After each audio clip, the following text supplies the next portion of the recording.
Maurice Kamto, qui est un avocat très célèbre au Cameroun, parle de l'urgence de la pensée. L'urgence de la pensée. C'est donc dans ce cadre donc, que nous organisons ce type de rencontre pour pouvoir mener une pensée qui demain pourra être fructueuse et se transformer en action. Pensez que vous pouvez également vous faire un nom dans le monde des affaires en créant des entreprises qui s'intéressent et qui aient une nouvelle approche de la consommation énergétique dans nos pays. Une nouvelle approche du rapport entre environnement, agriculture, énergie. Donc il faut, je crois, encore plus lorsque l'on est intéressé, lorsqu'on est africain ou proche de l'Afrique, s'intéresser à ce problème de changement climatique. Peut-être que je me trompe, j'espère que oui, mais je crains que de toute façon, il faudrait appliquer ce qu'on appelle un principe de précaution. Il y a des groupes qu'on a le plaisir d'accompagner, des groupes agro-industriels puissants qui ont compris l'intérêt qu'ils pouvaient en tirer et qui se sont qui ont complètement intégré cette question du carbone. Donc l'Afrique subsaharienne, l'Afrique centrale n'est pas en retard. La Banque d'investissement et de développement de la CEDEAO, via le Fonds africain des biocarburants et des énergies renouvelables, ainsi que la Banque de développement des États d'Afrique centrale, a pris la question très au sérieux. Donc je crois que le futur du MDP réellement est en Afrique. Voilà. Au Kenya, le projet de plantation Green Belt Movement, vous avez peut-être entendu parler, autour du Mont Kenya. C'est le plus grand projet de reboisement d'Afrique qui a permis de séquestrer des quantités substantielles de CO2. Je n'ai pas les chiffres, mais ce mouvement a été initié par Madame Wangari Maathai, prix Nobel de la paix en 2004. Vous connaissez? Elle a créé 3000 pépinières, employé 80 000 personnes, essentiellement des femmes rurales. Finalement, 30 millions d'arbres sont sortis de terre dans tout le Kenya. On peut l'applaudir. Après. Merci. Je l'admire beaucoup.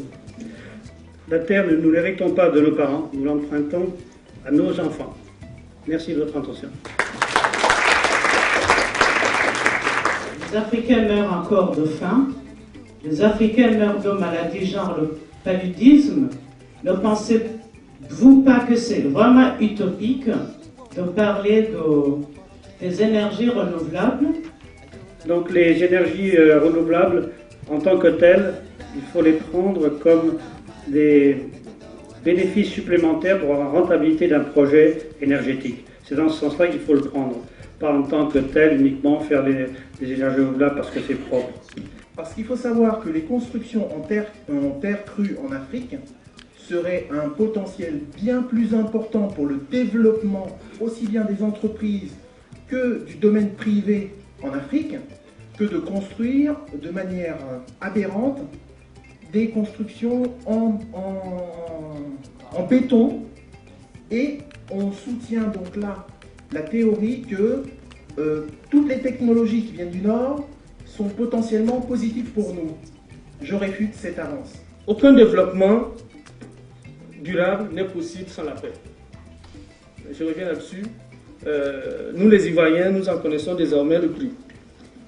Le secteur électrique était un secteur très prometteur, un secteur qui était en avance parce que devait pouvoir soutenir l'ensemble du développement. Aujourd'hui, avec la désorganisation liée à ce que nous connaissons, nous en connaissons le bon prix.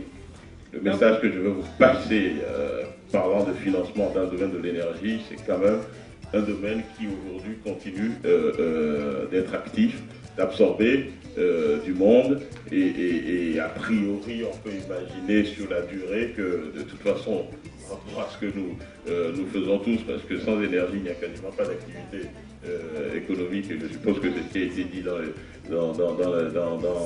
interventions introductives.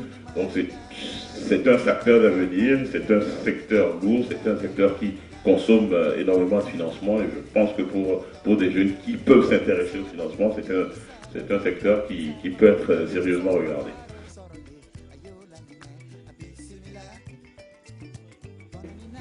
La banque est repartie. La première action que la Banque nationale d'investissement a fait,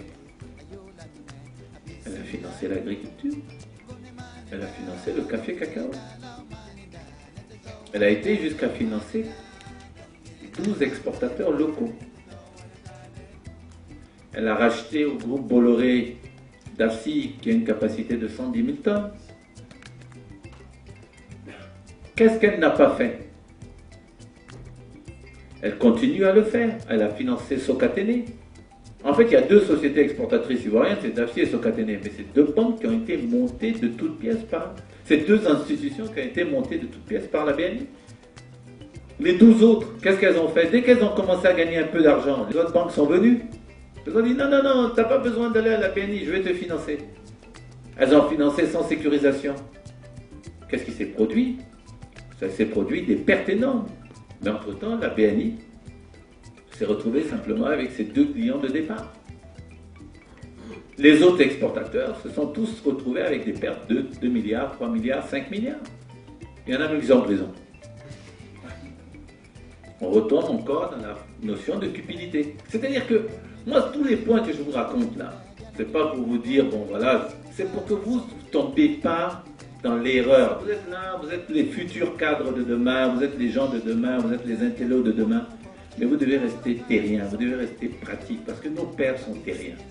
Il ne faut pas chercher l'argent, il ne faut pas chercher le paraître, il faut chercher l'être. Moi, c'est le seul message que je vous donne. J'ai 53 ans, donc je peux être vos pères. Mais ce que je peux vous dire, ne cherchez pas l'argent, cherchez le savoir, cherchez la valeur. Créez-vous votre propre valeur, mais la valeur du savoir. Le lait vendu au Sénégal, celui qui fait l'objet d'échanges commerciaux, il provient à plus de 90% des importations. Et la principale forme, c'est la poudre de lait. Il y a une aberration parce que 30% de la population vit directement de l'élevage. C'est environ 4 millions de personnes, c'est très majoritairement des peleux. Donc, avec la laiterie du Berger, notre démarche, c'est d'essayer de valoriser la production existante pour approvisionner les marchés locaux. Et on est les seuls à faire ça jusqu'à présent au Sénégal. Vous faire prendre conscience que l'agroalimentaire en particulier a besoin de vous en fait demain. C'est-à-dire que Bagoré que vous avez vu, je vais utiliser le mot, hein, c'est un immigré, c'est-à-dire qu'il est parti faire ses études en Belgique de vétérinaire et il a fait le choix de revenir au Sénégal pour monter une entreprise qui est, dans un pays comme le Sénégal, monter une entreprise industrielle, c'est pas facile du tout. Vraiment pas facile du tout. Et monter une entreprise dans un produit comme le lait, c'est encore plus difficile que n'importe quoi. C'est un produit vivant, c'est un produit très sophistiqué. Donc il y a ce premier message qui est de dire, ben, vous pouvez faire comme Bagoré demain. Rien ne vous l'empêche.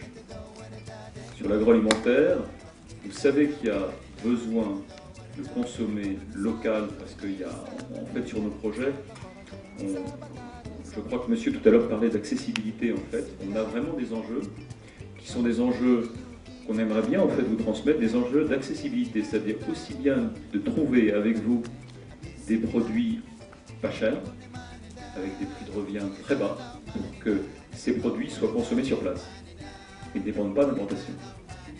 Je suis camerounais, comme je l'ai dit, et il y a une denrée très appréciée dans mon pays qu'on appelle le manioc.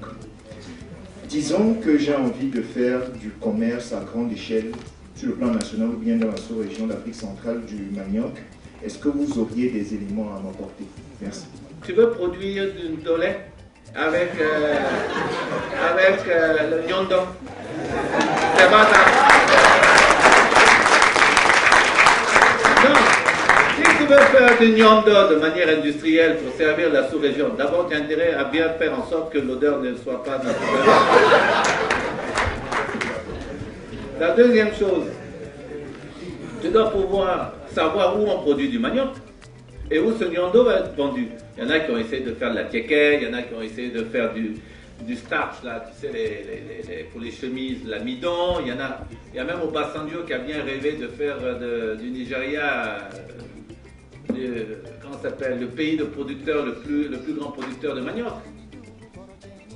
Mais tout ça, ça nécessite d'abord l'homme. Où est l'homme? Vous êtes ici à l'école. Vous devez être des hommes de demain.